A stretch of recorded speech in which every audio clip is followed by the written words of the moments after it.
Turn the lights up. There you are. Look at that. All the fucking way up there.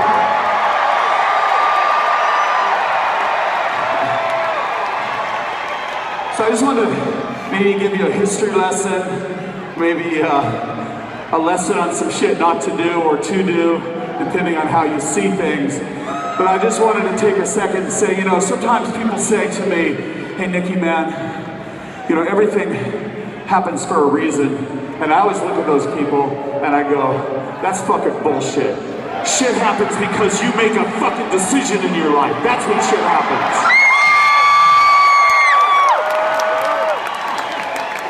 But I want to talk a little bit about some decisions that happened, the reason that these four heathens are up here, and the reason you guys are out there, the reason you got in your car. You made a decision to come here, you made a decision to come here and play, and this is how it all happened.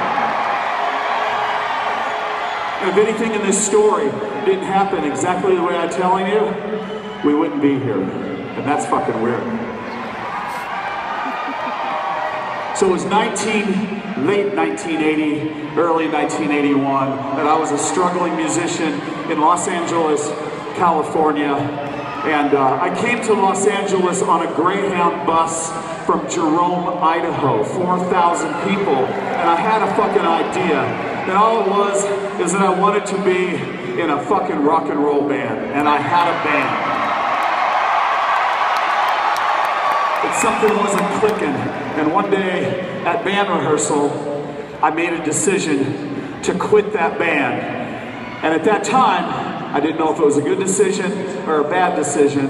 And if I looked at the event at that moment, I didn't have a car, I didn't have a job, I didn't have a band, and I started walking home. And as I was walking home, I thought to myself, there's got to be 3 other motherfuckers in Los Angeles, California. I can't be the only one that wants to reach into the fucking heart of the music industry and rip it fucking out and change fucking rock and roll history.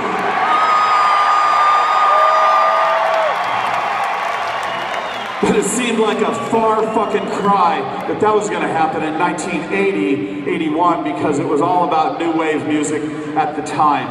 And I went home. Actually, I didn't have a home. I lived off of a girl. That's what musicians do when they're starting out. And on a Thursday night, I made a decision to go to Hollywood, California for no fucking apparent reason. And I walked into the Starwood Club, and I can see him there in my vision, right there. He was sitting on his drums. He was 17 years old, and he was smashing the shit out of those drums. You know what that is? That was and is Tommy Lee.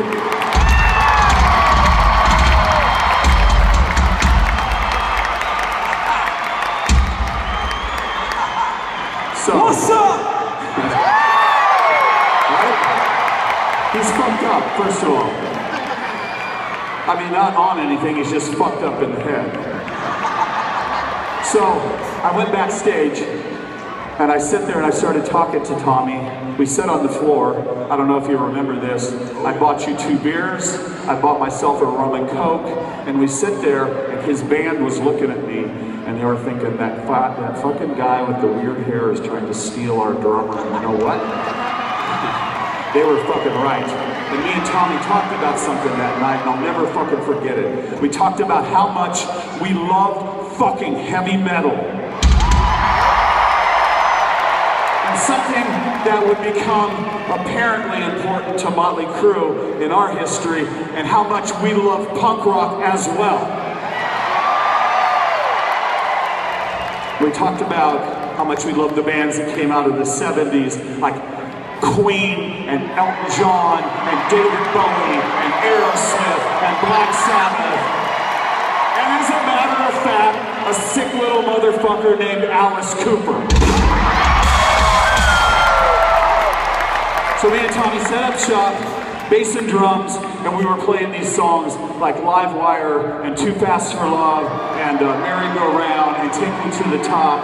And I guess you get the point, is that we were trying to start a band. And so what we decided to do, we made a decision to go to 7-Eleven and buy some fucking beer.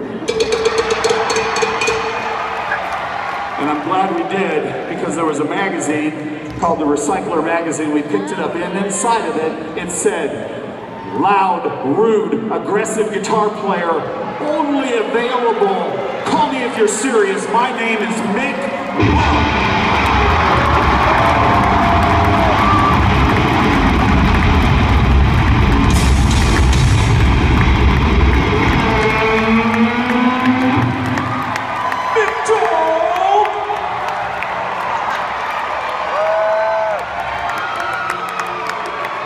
And so Mick came over, and we were so poor that Mick's clothes were duct taped together. But he had a guitar, and he had an amp, and the three of us started playing these songs, but we were missing that important element, a lead singer.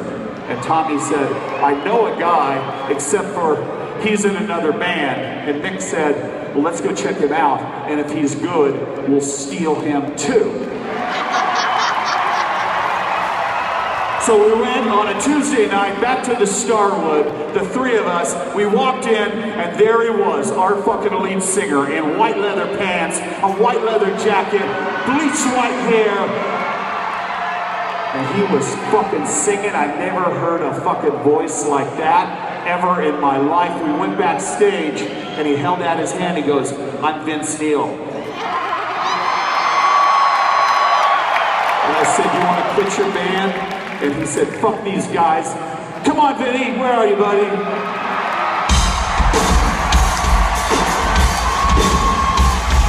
Okay, so you get the point. We made a lot of decisions.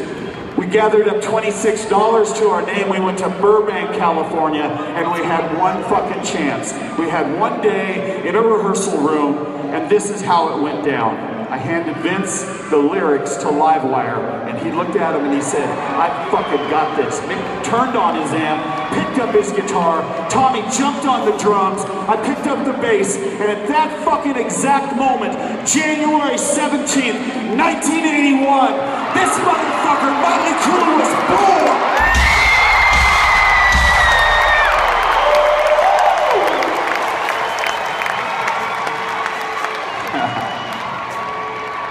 So next time somebody looks at you when you want to make a decision, tell them to go fuck themselves and trust your instinct, all right?